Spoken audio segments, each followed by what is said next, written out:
Social science का ये objective special video है क्लास टेंथ का ऑब्जेक्टिव स्पेशल ये सोशल साइंस का वीडियो है, जिसमें हम लोग देखने जा रहे हैं पार्ट 4 को।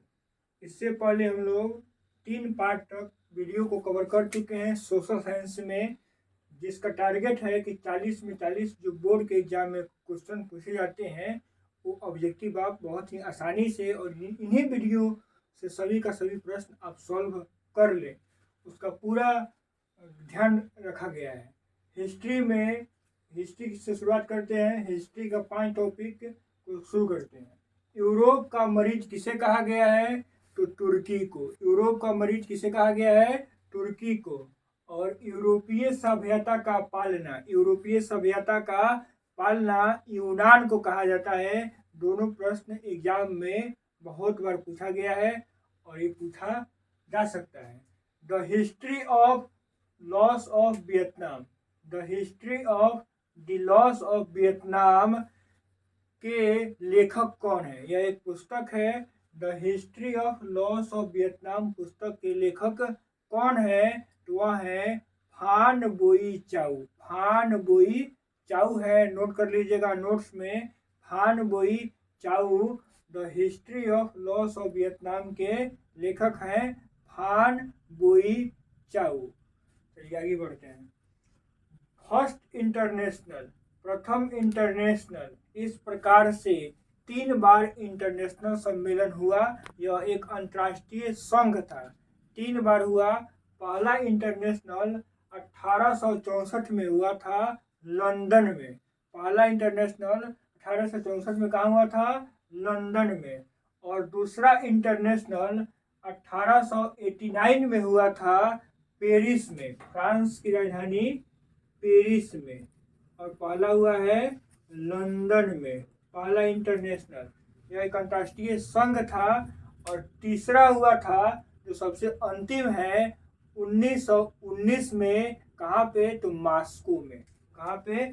रूस की राजधानी मॉस्को में।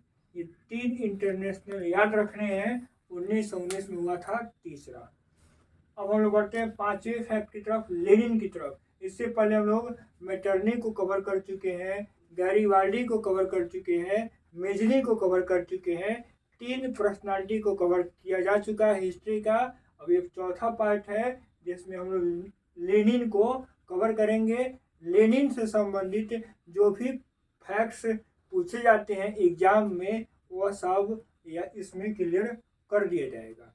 लेनिन ने क्या लिखा था? सबसे पहले लेनिन का जन्म देखते हैं। लेनिन का जन्म कब हुआ था? तो 1870 में। 1870 याद रखिए लेनिन का जन्म। और उसकी मृत्यु कब हुई थी? तो 1924 में। 1870 में जन्म, 1924 में उसकी मृत्यु हुई थी। तीसरा फैक्ट इससे लेनिन से संबंधित क्या पूछा जाता है कि इसने क्या लिखा था? तो अप्रैल थेसिस किसकी रचना है? तो लेनिन की रचना है। नई आर्थिक नीति के जन्मदाता कौन है? तो लेनिन है। कौन है? लेनिन है। कब लाए थे नई आर्थिक नीति? तो 1921 में। 1921 में नई आर्थिक नीति लेनिन द्वारा लाया गया था, इसलिए इन्हें जन्मदाता माना जाता है।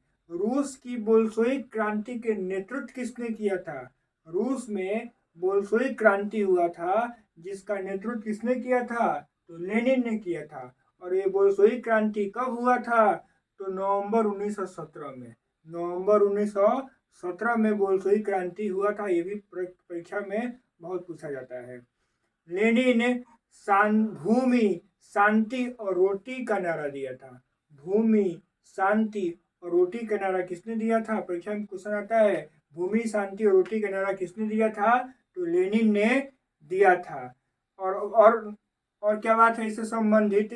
तो नए संविधान के द्वारा 18 वर्ष से अधिक उम्र वाले सभी नागरिकों को मताधिकार प्रदान किया गया। लेनिन के नए संविधान के द्वारा 18 वर्ष से अधिक उम्र वाले लोगों को वोट देने का अधिकार दिए गए। ये सब है लेनिन से संबंधित फैक्ट्स।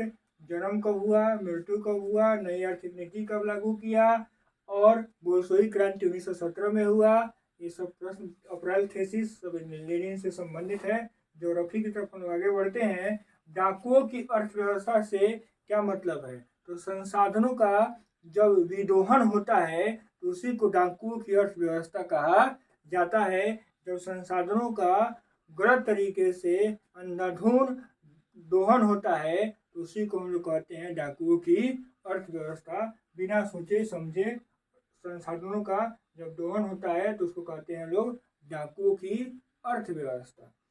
लौह अयस्क के प्रकार कितने हैं? तो लौह अयस्क के मुख्यतः 3 प्रकार हैं। पहला है हेमाटाइट, दूसरा है मैग्नेटाइट और तीसरा है लिमोनाइट।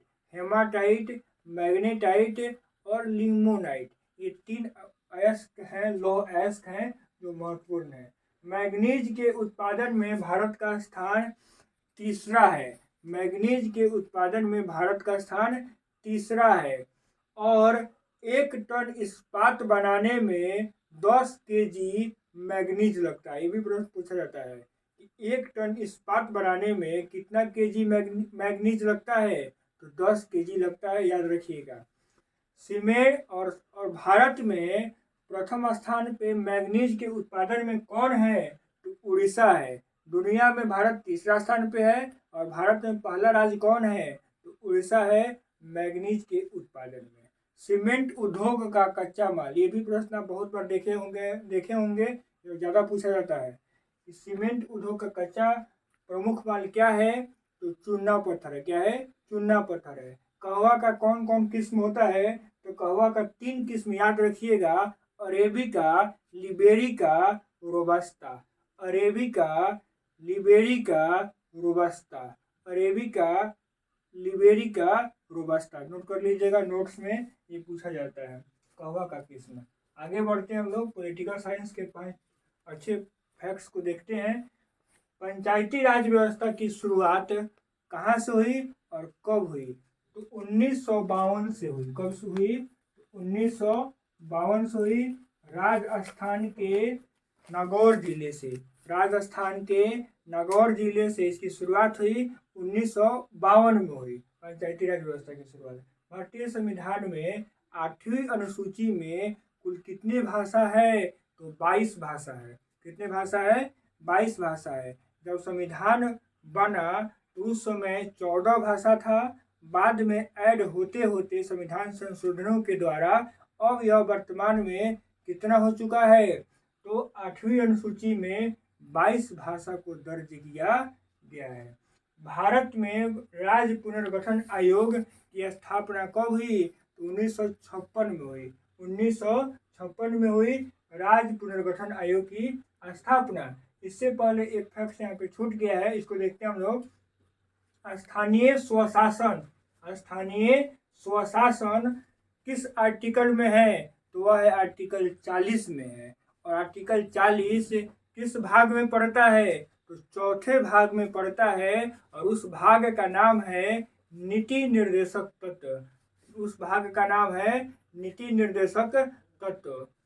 अब हम लोग बढ़ते हैं। ये चौथा भाग कहाँ से चलता है? तो 36 से लेकर 51 तक आता है, जिसमें हम बात करते हैं नीति निर्देशक तत्व की। और आर्टिकल 40 स्थानीय स्वशासन, आर्टिकल 40 याद रखेंगे हम लोग।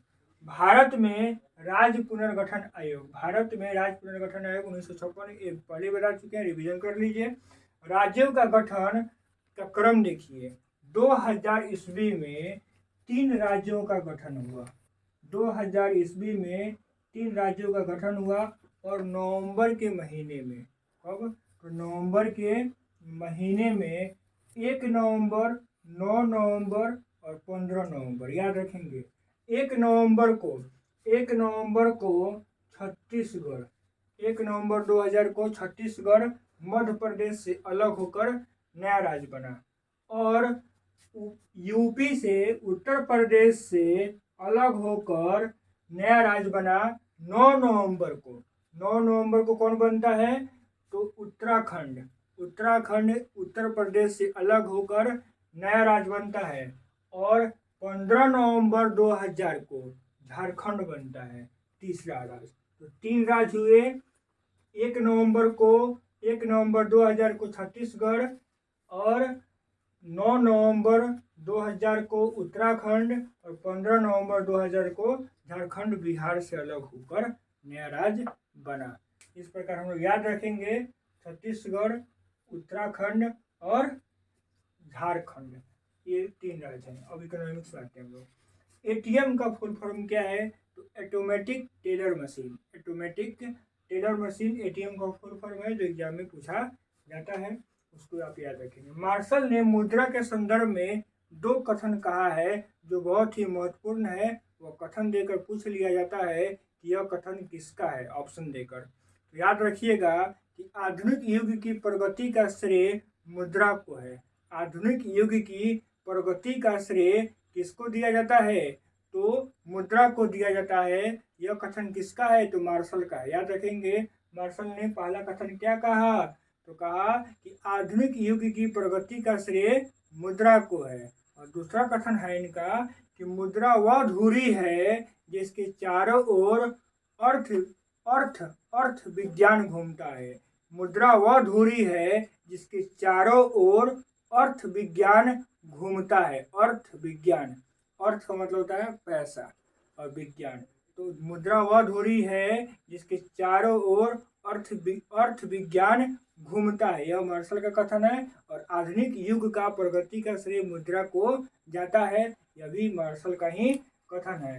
राष्ट्रीय कृषि एवं ग्रामीण विकास बैंक, राष्ट्रीय कृषि एवं ग्रामीण विकास बैंक जिसे नाबार्ड कहा जाता है, जिसे शॉर्टकट में नाबार्ड कहा जाता है, क्योंकि नेशनल एग्रीकल्चर ग्रामीण विकास बोर्ड, इसका पूरा नाम है राष्ट्रीय कृषि ग्रामीण विकास बोर्ड, नाबार्ड।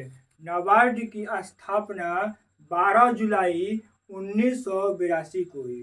12 जुलाई 1982 को नाबार्ड की स्थापना हुई, ये याद रखेंगे। और इसका मुख्यालय मुंबई में है। इसका मुख्यालय, नाबार्ड का मुख्यालय मुंबई में है। ग्रामीण विकास के संस्थापक कौन है? तो प्रोफेसर एम यूनुस हैं। ग्रामीण बैंक के संस्थापक कौन है? तो प्रोफेसर एम यूनुस हैं, याद रखेंगे।